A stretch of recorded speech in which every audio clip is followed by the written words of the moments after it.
Dear Santa Claus, this Christmas we're wishing for a Boxing Day test in New Zealand. And not at Eden Park, anywhere else but Eden Park. Probably the Basin Reserve.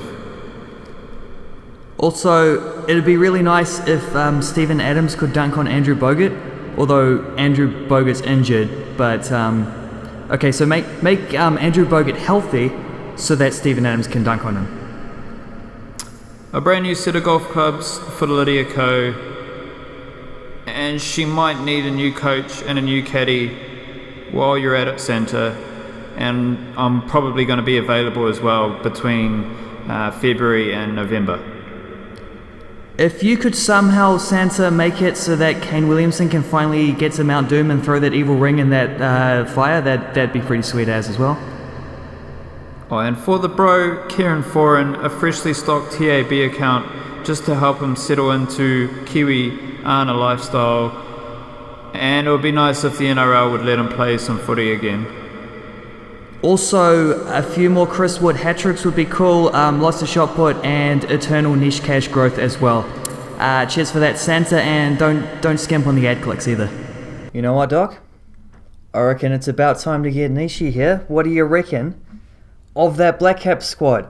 Neil Broom, Luke Ronke, back in business. Mate, figure this out for me. What's going on? Well, the veterans. It's just the Blackcaps selection policy at the moment. We roll with the veterans. At least there's a plan in place. That's all you can really say.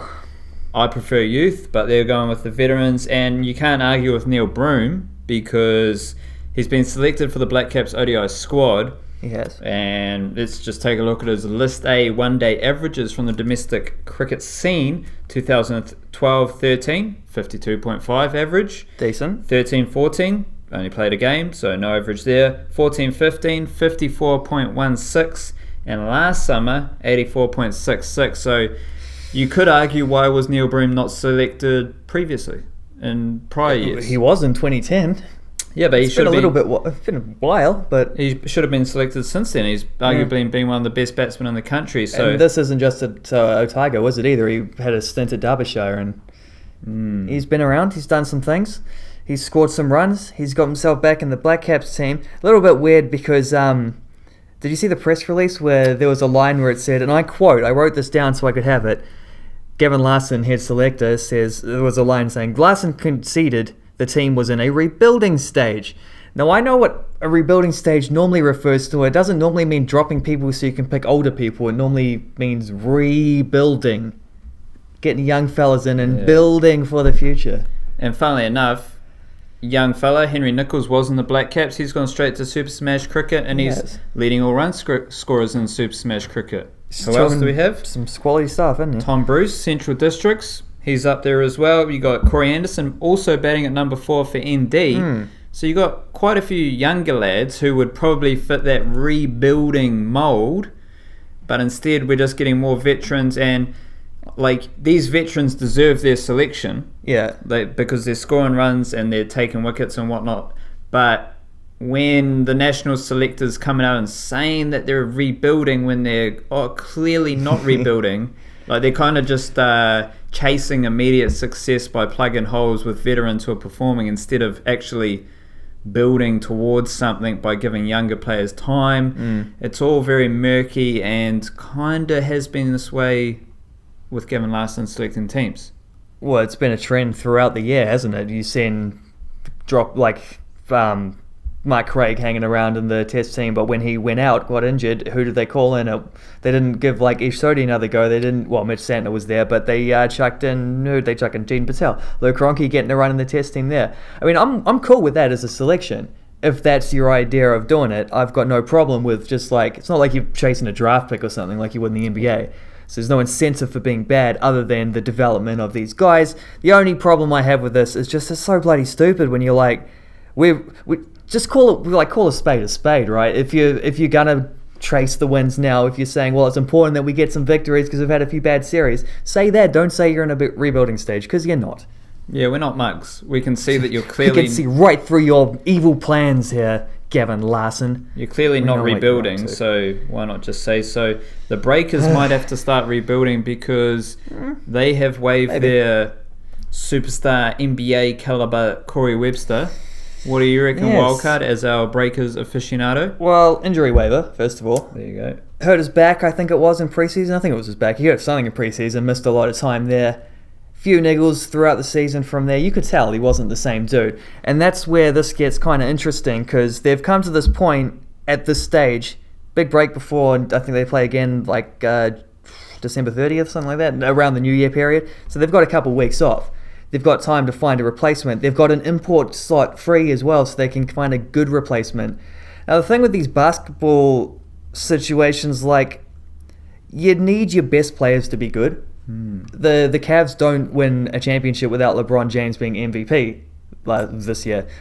Steph Curry. The Warriors are different because they can have Steph Curry, Klay Thompson, Kevin Durant all off their game, and then Draymond Green gets a triple-double or something, because they're cheating the system. But for the Breakers, what they did is this season is they changed things up. They got they wanted to be less of a defensive team. I think they had their second best defense last year, but one of the worst offenses. They wanted to balance that out.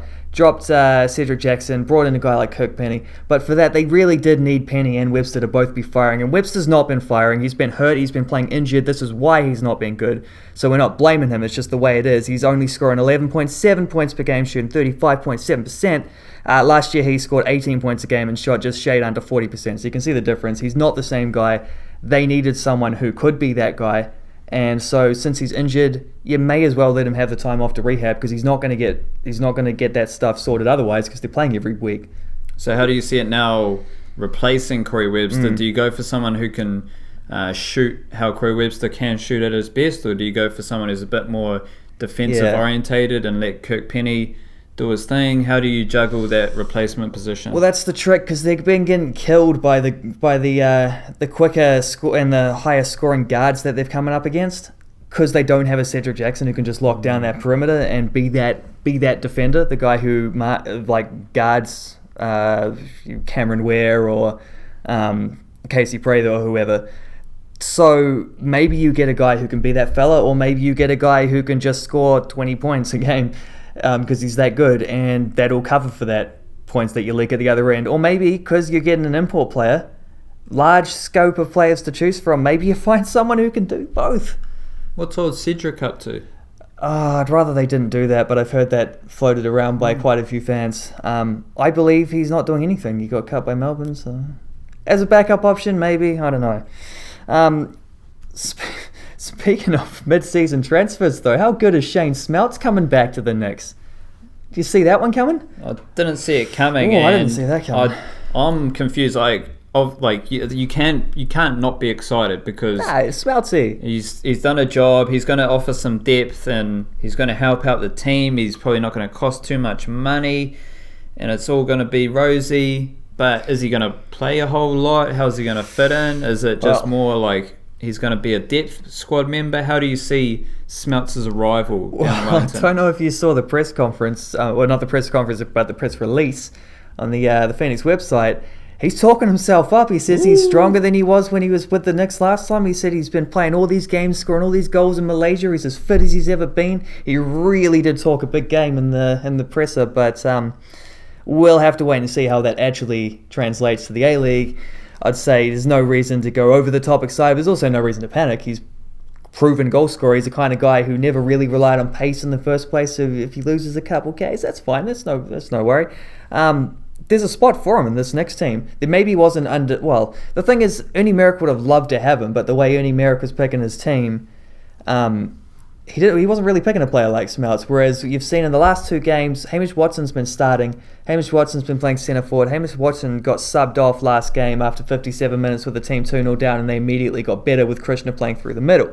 Now that's a spot for Smeltzy if he wants it, if he can prove that he's good for it. If he just ends up playing off the bench, I got no worries with that as well, because their bench for the game on the weekend was Italiano, Lowry, Redenson, Rogerson, Doyle, average age of 22 years old. So you can do with a bit of experience, as you say.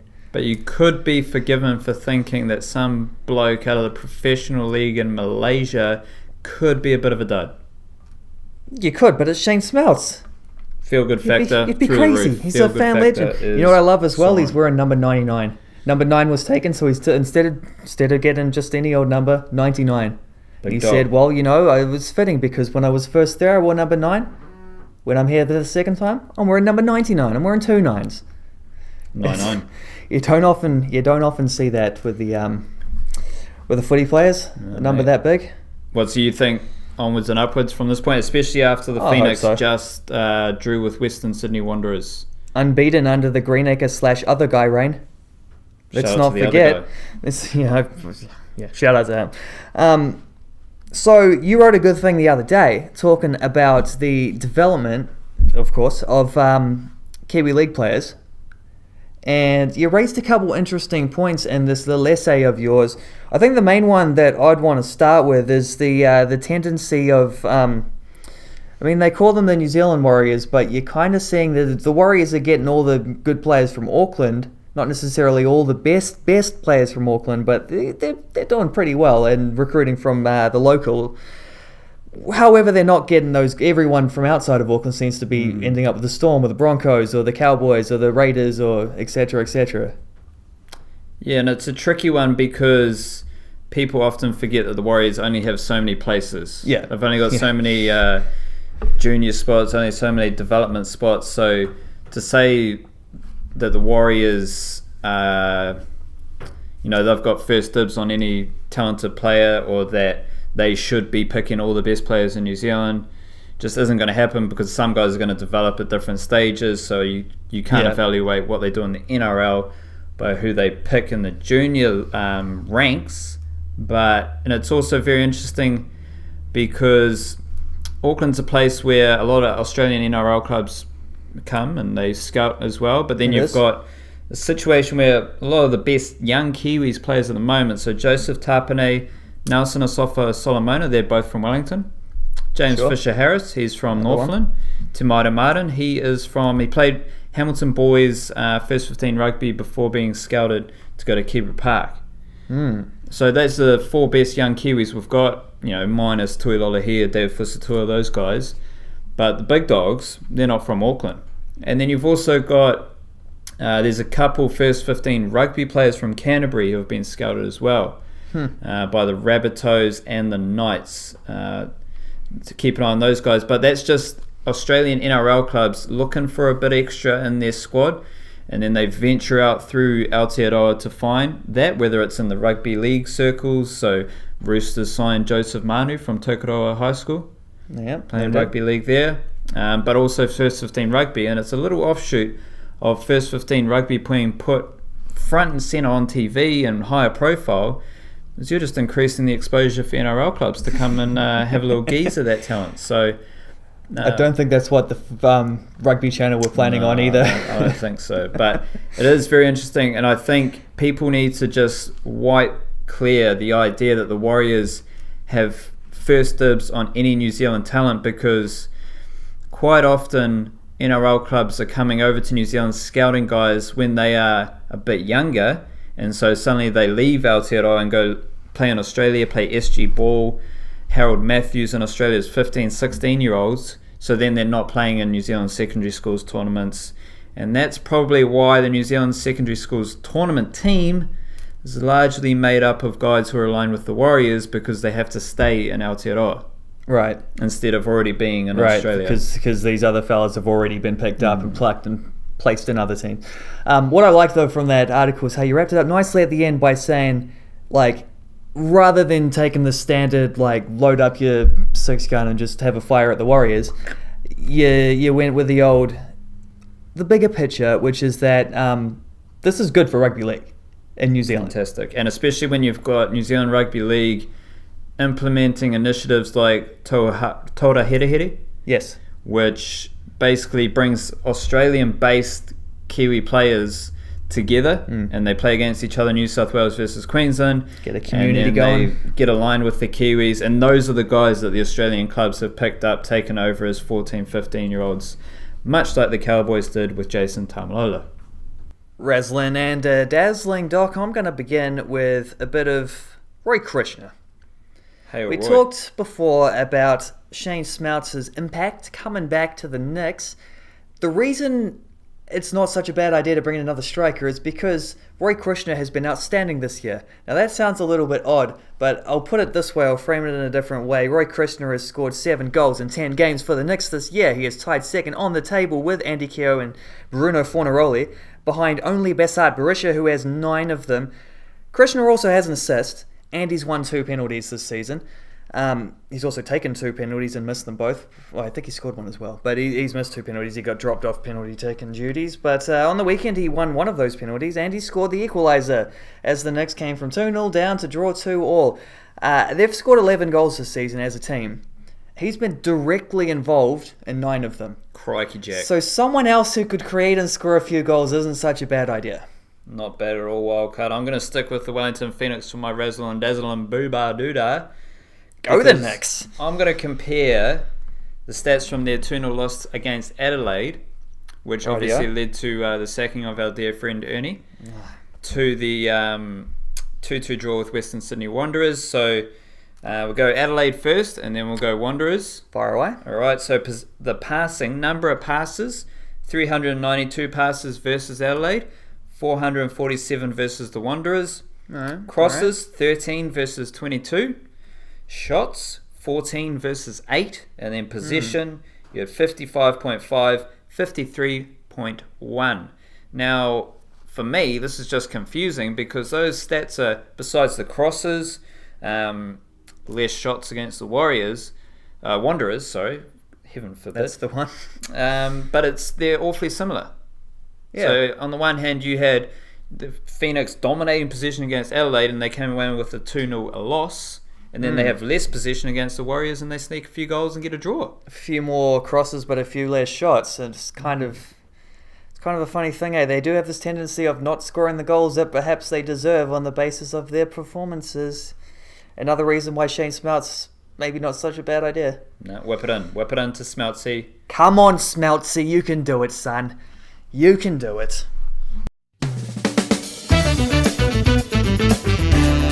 Wildcard, we are back and back being Bull in the lounge, and if I may take a reading, it's the season, so I'll take a reading from the my pulpit is yours. Bible. This is from J. Cole's new album, and She's Mine, a part 2, from the For Your Eyes Only album. Wildcard. That's the one. If I had a magic wand to make all the evil disappear, that would mean there would be no Santa Claus to bring you a Christmas cheer. Because what he represents is greed and the need to purchase shit from corporations that make a killing because they feed on the wallets of the poor who've been knocking on their door every Black Friday just to get some shit they can't afford. The old commercialization of the season, hey? Pour some out for the corporations. Pour some out for the dirty, greedy, scummy corporations. Light one up for the niche case. Wildcard, what have you been watching? Well, on the weekend, got myself down to the old cinema complex for the first time in quite a while, and I watched myself the new Star Wars movie. And here is a precise bunch of ideas that I had watching the film. First of all,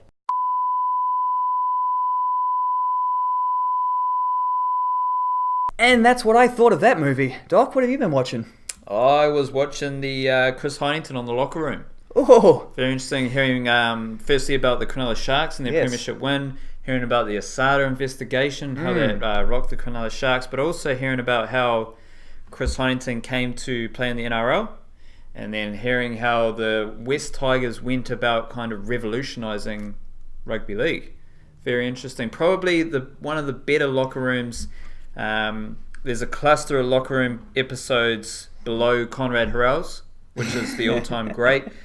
Chris Hynington is in that cluster because he is very articulate, experienced. He does a lot of media stuff. Yep. Pops up on all those TV shows as a little guest. He did some acting on the Footy Show with Bo Ryan one time. Oh, mate, if you're doing acting on the Footy Show, you are an absolute gun in the media. What have you been listening to, that's all it takes. I've been listening to an album by a band called Spiritualized called Ladies and Gentlemen, We Are Floating in Space. It's one of those albums from like mid-90s.